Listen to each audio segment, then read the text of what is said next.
दूसरा पित्त का हिस्सा बहुत क्लियर है, एकदम स्ट्रेट फॉरवर्ड है कि घी ज्यादा खाएंगे पित्त आपका हमेशा सम रहेगा।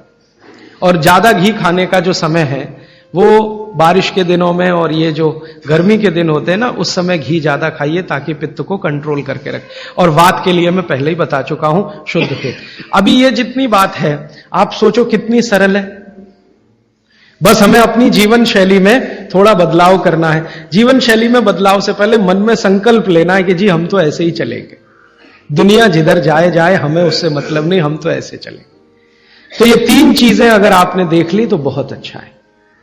अब थोड़ा आगे चलें, अब और दूसरी चीजों पे मैं चलता हूं कि और कौन कौन सी चीजें हैं जो आपके आसपास हैं और आपके वात पित्त कफ तीनों को सम पे लाने में मदद कर सकती है। ये तीनों समभाग में रहें तो अच्छा होता है।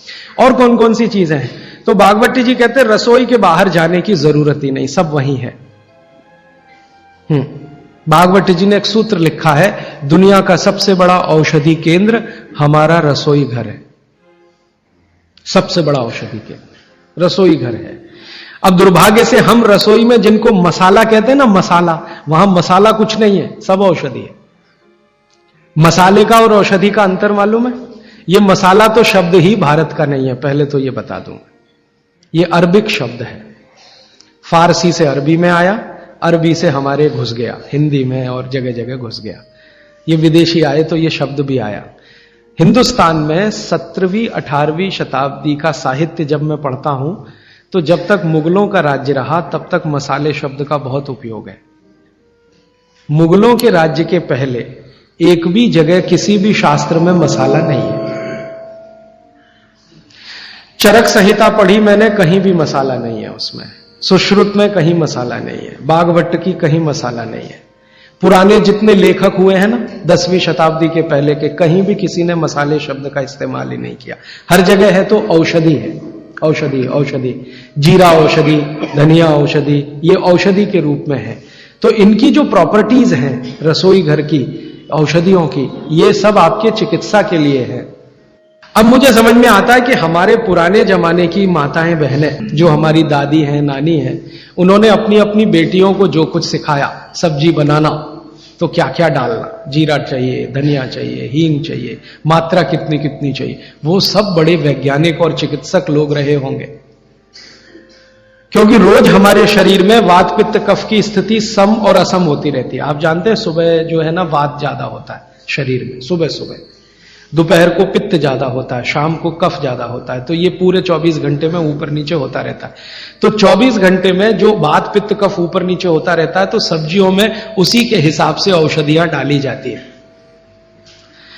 जैसे दोपहर की सब्जी बने, दोपहर की, तो मेरी दादी को मैंने देखा था कि दोपहर की सब्जी बनाएगी तो अजवाइन जरूर डालेगी उसमें, और वही सब्जी रात को बनाती थी तो अजवाइन नहीं डालती थी। तो एक दिन मैंने दादी से पूछा कि यही सब्जी दोपहर को मैंने खाई तो इसमें अजवाइन थी, शाम को खाई तो नहीं, क्यों? तो उसने उत्तर तो नहीं दिया। तो उसने कहा मेरी मां ने ऐसा सिखाया। बस बात खत्म हो गई। अब उस समय मैं भी मान लिया कि ठीक है उसकी मां ने सिखाया। अब जब मैंने काम शुरू किया ये चिकित्सा पर, तब मेरे समझ में आया कि अजवाइन जो है पित्तनाशक है।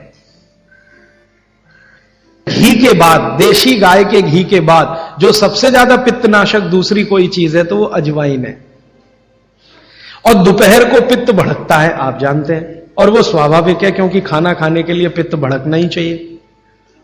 तो उस समय अजवाइन डाली जाती है सब्जी में, क्योंकि दोपहर को ही शरीर को अजवाइन की जरूरत होती है पित्त को सम पे लाने के लिए। तो भारत में ज्यादातर माताएं बहनें ये बात जानती हैं कि दोपहर की सब्जी में अजवाइन चाहिए। दोपहर का दही है ना, दही का मट्ठा, उसमें भी अजवाइन का बघार लगता है। दोपहर की जितनी भी चीजें हैं ज्यादातर अजवाइन ग्रस्त होती हैं या अजवाइन से बनती हैं, क्योंकि पित्त को सम पे रखना है। तो आप सोचो जो लोग ये कर रहे हैं वो बिना कहे कितना बड़ा काम कर रहे हैं। हमने उसका वैल्यूएशन नहीं किया, ये हमारी मूर्खता। हमारे यहां तो एक बहुत बड़ा दुष्कर्म इस देश में हुआ है। अंग्रेजों के हम गुलाम हो गए, तो सब कुछ हम भूल गए, अपनी चीजें। अंग्रेजों ने जो सिखाया वही हमें याद है। तो हम जीडीपी का कैलकुलेशन करते हैं अंग्रेजों के फॉर्मूले से। जीडीपी निकलता है इस देश का, ग्रॉस डोमेस्टिक प्रोडक्ट। तो मैंने बहुत बार इस देश के अर्थशास्त्रियों से पूछा कि जीडीपी में आप विचित्र विचित्र कैलकुलेशन करते हैं। जैसे भारत की पुलिस है, उस पर जो खर्चा हो रहा है वो जीडीपी का हिस्सा है। अगर चोरियां बढ़ी, डकैतियां बढ़ी तो पुलिस का खर्च बढ़ेगा तो जीडीपी बढ़ेगा। और प्रधानमंत्री छाती ठोक के कहेगा मेरे जमाने में जीडीपी 10% से ऊपर बढ़ गया। सो व्हाट, पुलिस का खर्च बढ़ गया, माने चोरियां बढ़ गई, डकैतियां बढ़ गई, अत्याचार बढ़ गए, अनाचार बढ़ गए तो जीडीपी बढ़ गया, तो क्या बड़ी बात है। तो हमारे जो जीडीपी के कैलकुलेशन है बड़े विचित्र हैं। इसमें चोरी हो, डकैती हो, लूट मारी हो तो जीडीपी बढ़ेगा, लेकिन माताएं बहनें घर में जो करती रहती हैं वो जीडीपी में है ही नहीं, कैलकुलेशन ही नहीं है उसका। भारत सरकार कोई कैलकुलेशन नहीं करती कि किसी माँ ने 1 किलो पापड़ बना दिए तो जीडीपी बढ़ा कि नहीं, तो कहते हैं जी मालूम नहीं बढ़ा कि नहीं बढ़ा, क्योंकि कैलकुलेशन नहीं है। किसी माँ ने दाल की बड़ी बना दी 5 किलो दाल की, तो जीडीपी बढ़ा कि नहीं बढ़ा। आपका मन क्या कहता है, बुद्धि क्या कहती है, बढ़ा कि नहीं बढ़ा। किसी ने बड़ी बना दी, किसी ने पापड़ बना दिए, किसी ने कुछ बना दिया, किसी ने गोंद के लड्डू बना दिए, किसी ने मावे का कुछ बना दिया, तो जीडीपी तो बढ़ ही रहा है, लेकिन हम कैलकुलेट नहीं कर रहे हैं उसको, क्योंकि अंग्रेजों के यहां महिलाओं का किया हुआ काम महत्व का नहीं माना जाता। अंग्रेजों के यहां ये जो अंग्रेज जात है ना दुनिया में, ये महिलाओं के किए हुए काम को काम ही नहीं मानती।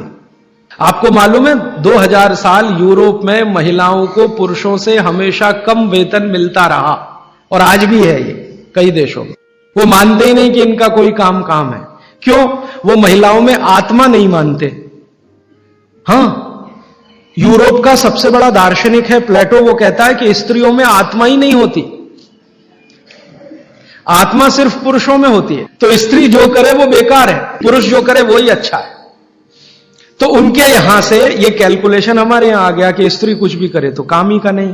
तो अंग्रेजों का 200-250 साल जो राज चल गया उसमें हम सब के दिमाग खत्म हो गए, सोचना विचारना बंद हो गया, तो हमने भी वही मान लिया। मैं अब इसको बदलना चाहता हूं और मैं ये समझना चाहता हूं और समझाना चाहता हूं कि स्त्रियां जो कर रही हैं वो किसी डॉक्टर से कम नहीं है। बस अंतर इतना है कि डॉक्टर को आप फीस देकर उससे एडवाइस ले रहे हैं, हमारी दादी नानी फोकट में वही एडवाइस दे रही है, धनिया खाओ, जीरा खाओ और ये अजवाइन खाओ, आपके पेट की गैस खत्म हो जाएगी। और ये 3500 साल से वैसे का वैसा ही है, अजवाइन खाओ तो गैस खत्म होती ही है। कभी भी आप करके देख लो। आप में से किसी को भी बहुत गैस बनती हो, पेट में एसिडिटी की तकलीफ हो, आज से शुरू कर दो। आप खाना खाया तो उसमें ध्यान रखो अजवाइन ज्यादा रहे, दाल में, सब्जी में, वगैरह वगैरह। और अगर नहीं कर पा रहे हैं तो खाना खत्म करते ही थोड़ी अजवाइन खा लो। अजवाइन ज्यादा तकलीफ ना कर दे, उसका बैलेंस है काले नमक के साथ, तो थोड़ा अजवाइन और काला नमक मिला के हर खाने के बाद खा के देख लो। 3 दिन में ना आपकी गैस बंद हो तो आप जो कहो मैं हारने को तैयार। ये गारंटी मैं नहीं दे रहा हूं, ये गारंटी अजवाइन दे रही है, मेरी गारंटी नहीं है, अजवाइन की गारंटी है। तो वो कहते हैं बागवट जी कि पित्त को सम रखने के लिए हमारे रसोई में घी के बाद जो दूसरी चीज है वो है अजवाइन।